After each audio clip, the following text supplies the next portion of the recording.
ഈശ്വര ദൈവാനുഗ്രഹം. അല്ലെങ്കിൽ ഒരു മുള്ള പോലും കൊള്ളാതെ ഇങ്ങനെ രക്ഷപ്പെടാൻ പറ്റുമോ? ഈശ്വരൻ അപ്പൊ വന്നത് ചാർലിയുടെ രൂപത്തിലാ. അതെന്താ ഈ ചാർലിയുടെ പേര് പറഞ്ഞപ്പോ ഒരു ബാർലി ബിസ്ക്കറ്റ് തിന്ന പോലൊരു പശിമ? എനിക്കറിയില്ല, ചന്ദ്രലേക്ക് അങ്ങനെ തോന്നിയോ? അയ്യടാ, അതെന്റെ നാവിന്ന് കേൾക്കാൻ ഒരു സുഖം ഉണ്ടല്ലേ മോളെ? ഏയ്, അങ്ങനെയൊന്നുമില്ല.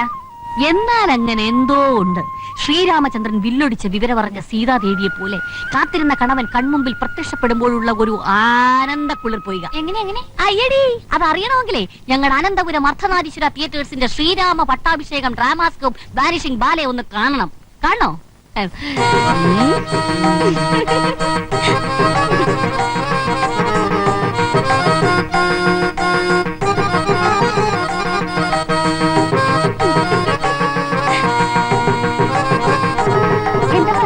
ഒന്നും പറഞ്ഞില്ല. ഞങ്ങൾ അഭിനയ മുഹൂർത്തങ്ങൾ വാരി വാരി വെതറുകയുള്ളൂ. പാടുന്നതും പറയുന്നതും ഞങ്ങളല്ല, പിന്നണിക്കാരാ. ഈ കാണിച്ച രംഗമേ ശ്രീരാമന്റെ വില്ലൊടിഞ്ഞ ഒച്ച കേട്ട് സീതാദേവി ആനന്ദിച്ച രംഗമാ.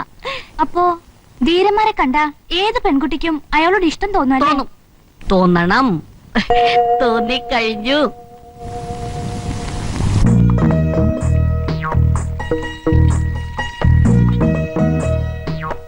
ഹലോ വാസു, ഇങ്ങോട്ട് വാ.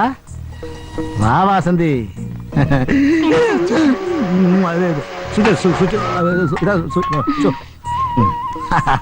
അല്ല, നമ്മുടെ കാര്യം ഇനി ഇങ്ങനെ നീട്ടിക്കൊണ്ട് പോണോ?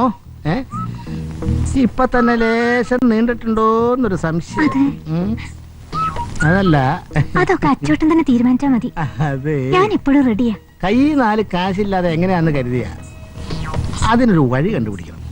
നാൻസി മോളോട് ചോദിച്ചാൽ അത് എന്തിനാണെന്ന് ചോദിച്ചാൽ ആകെ ചമ്മു.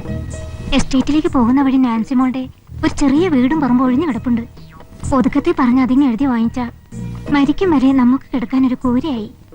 അച്ചോട്ടൻ വിചാരിച്ച നടക്കും. നോക്കട്ടെ, ചോദിക്കാൻ എനിക്കും ഒരവകാശം ഉണ്ടല്ലോ. കൊല്ലം എത്രയായി വളയം പിടിക്കാൻ തുടങ്ങിയിട്ട്?